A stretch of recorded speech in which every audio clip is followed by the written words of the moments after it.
Según las últimas cifras publicadas por el Instituto Nacional de Estadísticas, el crecimiento de 5,3% del sector minero, que informaba también el Banco Central, en agosto fue el más sólido en 9 meses. La producción de cobre de alta ley se incrementó un 7%, mientras que la de carbonato de litio y otros minerales no metálicos creció un 17,7%.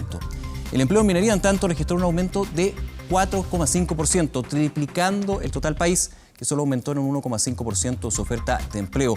Vamos a hablar de esto y otros temas de la industria. Para eso nos acompaña el subsecretario de Minería, Ricardo Irarrázaval.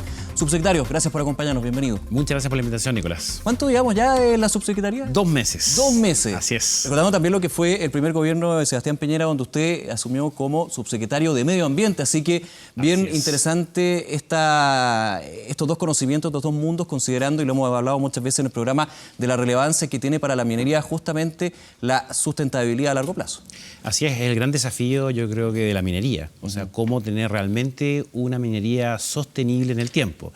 Y ese es uno de los ejes también de lo que estamos discutiendo como Ministerio de Energía en la que va a ser la política nacional minera para el país. En ese punto, vamos con el tema, lo comentábamos, es el IMASEC minero, que muestra números bastante robustos para una industria que durante el primer semestre no lo pasó muy bien. De hecho, habían cifras que revelaban una pausa en términos de las inversiones, pero por sobre todo en la producción y el empleo.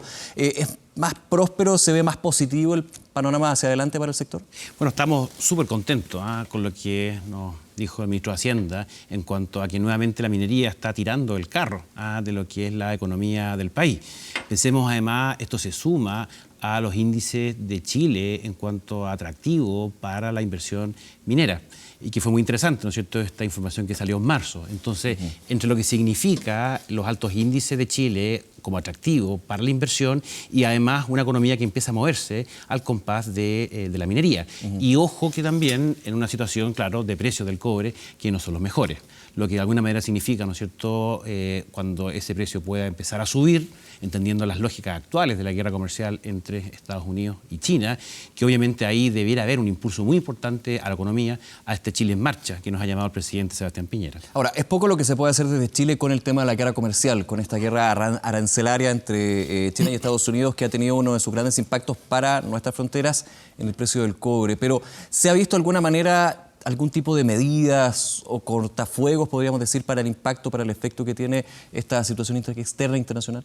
Bueno, hay que entender siempre que la minería es una actividad a largo plazo. Entonces, obviamente, hay una serie de decisiones que toman las empresas y también el sector público, CODEL, CONAMI, ¿no es cierto?, en temas de minería, pero que obviamente, ¿no es cierto?, no hay que perder de vista que lo importante es el largo plazo. Y a largo plazo, ¿no es cierto?, efectivamente, este precio debería tender a subir, a mejorar. Ahora, obviamente, en el corto plazo se pueden tomar medidas y yo entiendo que la industria así lo está haciendo. Claro, también considerando lo que fueron años anteriores con un precio del cobre bastante más bajo, con reducción de costos, buscando eficiencia y también con decisiones que desgraciadamente no dejaban contentos a muchos, pero que eran parte del ajuste que había que hacer. Y es tan importante tener y tomar, creo yo, y hacer buenos análisis de lo que son los distintos ciclos del precio del cobre. O sea, el superciclo y luego la baja, y bueno, cómo nos vamos adecuando en una minería que son proyectos a 40, 50, incluso más años. Entonces, muy importante ir haciendo ese análisis y que ese conocimiento en cuanto a el largo plazo de lo que significa la minería y tomar buenas decisiones, especialmente basadas en el largo plazo, de alguna manera puedan ser bien y correctamente internalizadas en las empresas. Clave aquí fomentar las inversiones, que ha sido también parte del trabajo que se ha hecho desde el Ministerio de Minería, pero quiero llevarlo a un tema de la contingencia. Nuevamente sale en los portales y también en los medios de prensa el proyecto Dominga. Así es. Con este fallo que finalmente hace que la decisión nuevamente vuelva a los tribunales ambientales, si no me equivoco. Así es. En ese punto siempre se ha hablado de la certeza jurídica, de mantener una certeza jurídica para los inversionistas nacionales e internacionales para justamente poder apuntalar esta inversión. Dominga está generando lo contrario. Ahora claramente hay que ver cuál es la decisión de los tribunales ambientales, pero nuevamente muchos dicen partimos en, entre comillas, una foca cero. Bueno, es muy buena la pregunta porque de alguna manera nos lleva a preguntarnos cómo está también nuestra institucionalidad ambiental. Pero pensemos que hasta antes del año 2010 no existía un Ministerio del Medio Ambiente. Solamente el año 2012 empezaron los tribunales ambientales. Claro. La Superintendencia del Medio Ambiente, si bien fue creada el 2010, empezó a funcionar el 2012, igual que el Servicio de Evaluación Ambiental, que empezó el 2010. Entonces, de alguna manera, bueno, hay que entender que esto es una institucionalidad y la institucionalidad contempla tribunales, contempla posibilidad de judicialización. Y de alguna manera lo que estableció la Corte Suprema, específicamente respecto al caso Dominga, fue que le solicita al Tribunal Ambiental, al primero de Antofagasta, que no solamente analice la parte formal, que fue lo que hizo, que tiene que ver, quizás tú recordarás, Nicolás, lo que ocurrió en aquel comité de ministros, claro, en que finalmente terminó la renuncia de 2 ministros y un subsecretario. El ministro de Economía, Felipe Céspedes, y el ministro de Hacienda, Rodrigo. Efectivamente, en que se cita un día viernes, sí, para que se conozca un día lunes a primera hora. Algo, claro, francamente anómalo dentro de lo que significa buenas prácticas, por lo menos respecto a la institucionalidad ambiental. Y que puso una duda aún mayor de las que ya existían con respecto al funcionamiento del Comité de Ministros. Bueno, efectivamente, y una reacción política justamente entre varias actuaciones del Comité de Ministros fue justamente esto que se estableció en el programa de gobierno del presidente Sebastián Piñera y que se incorporó en la propuesta legislativa de reforma al sistema de evaluación de impacto ambiental que apunta a la eliminación del Comité de Ministros dentro de esta institucionalidad. Ahora, retomando, lo que pidió justamente la Corte Suprema, solicitó, es que el Tribunal Ambiental no solamente se pronunciara sobre los temas de forma, sino que sobre los temas de fondo, los temas ambientales, que tienen que ver con la argumentación del Comité de Ministros respecto a la insuficiencia de línea de base y también la argumentación de la empresa, porque la empresa en su reclamación efectivamente no solamente tomó los temas de forma, sino que los temas de fondo, los cuales no fueron analizados por el tribunal. Entonces justamente apunta a que el Tribunal Ambiental pueda analizar esas circunstancias de fondo. ¿Qué espera la subsecretaría al respecto?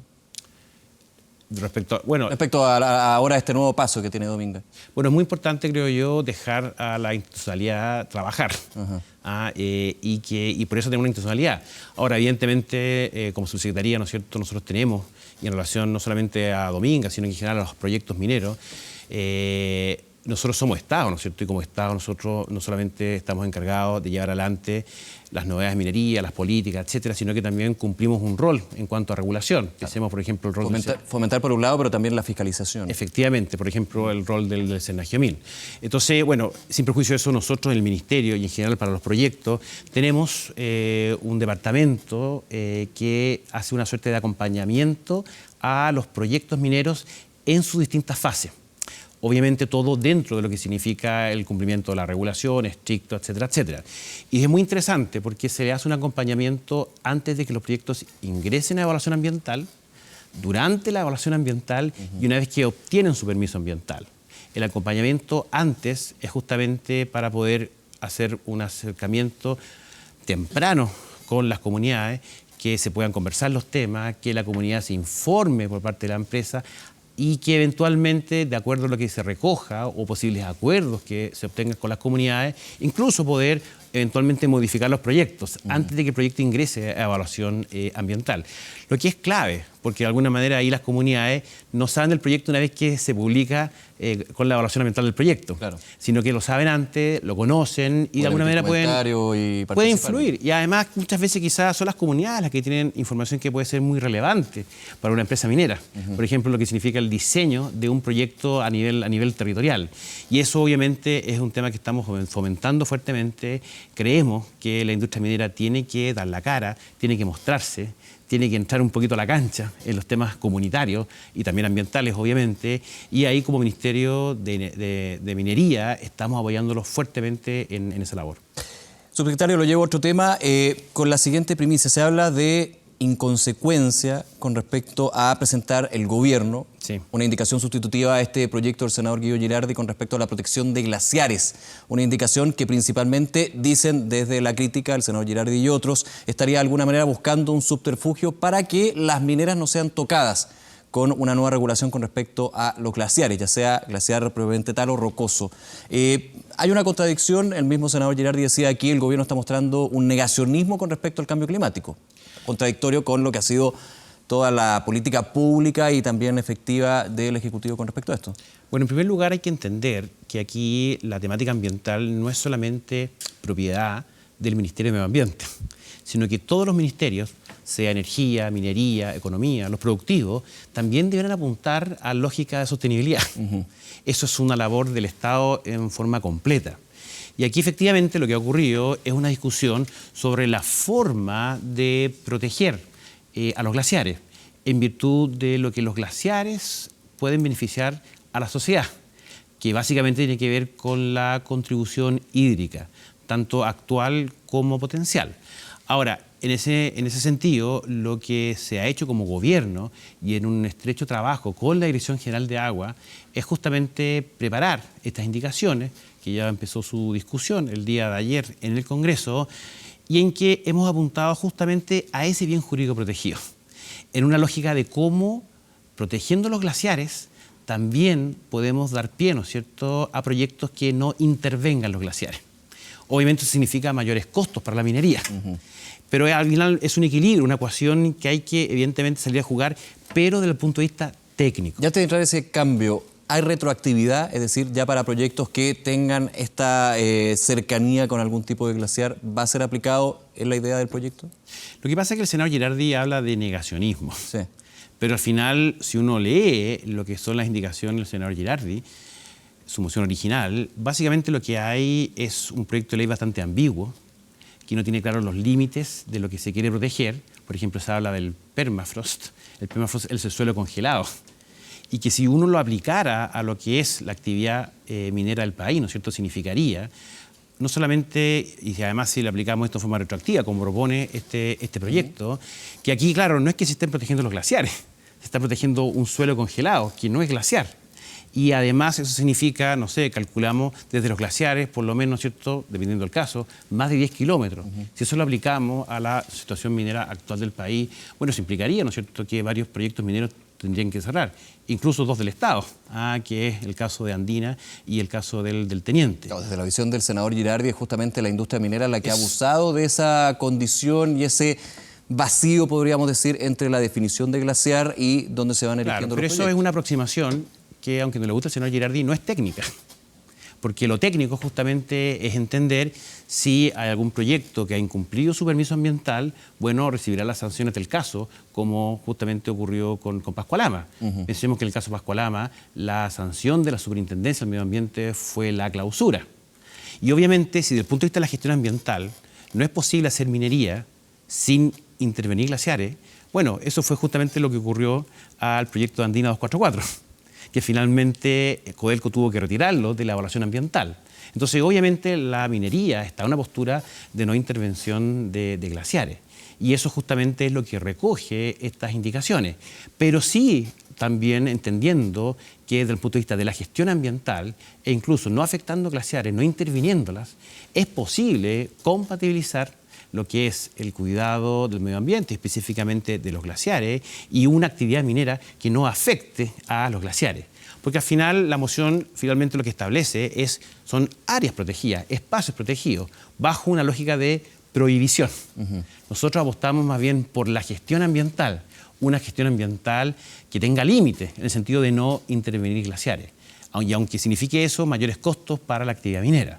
Pero solamente se puede evitar algún tipo de problema o daño a los glaciares con medidas de mitigación. Muchos dicen que las medidas de mitigación terminan siendo pocas para glaciares que llevan siglos justamente y también van renovándose lentamente, pero van generando una capacidad hídrica. Es que lo que hace las indicaciones que presentó el Ejecutivo es subir notablemente el estándar de protección de los glaciares. ¿Por qué? Porque se está estableciendo para el 98,5% de la superficie glaciar del país, 98,5%, una protección en relación a la no intervención de los glaciares. O sea, los glaciares no van a poder ser ni removidos, ni trasladados, ni utilizados para depósito de escombros o botaderos. Y eso es muy importante, porque es prácticamente la protección total de los glaciares.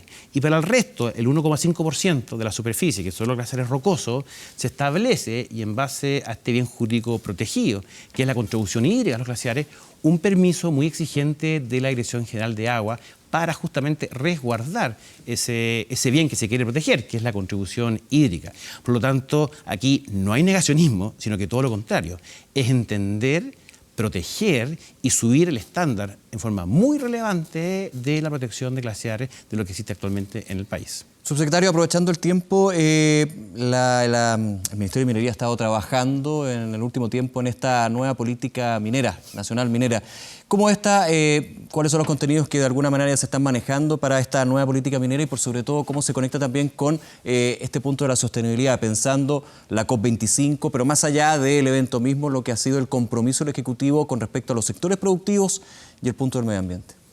Bueno, uno de los grandes ejercicios que están propuestos en el programa de gobierno del presidente Sebastián Piñera fue justamente el de generar una política nacional minera. ¿Qué significa una política nacional minera?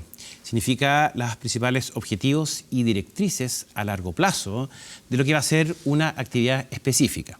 Ahora, evidentemente, esta política nacional minera, que ya la estamos trabajando a través de mesas nacionales, en Santiago y el próximo año en las regiones mineras del país, es un buen ejercicio, porque es un ejercicio en el cual se involucra la academia, los científicos, la industria, las ONGs, porque de alguna manera lo relevante de esa política es que quede legitimada desde un punto de vista social.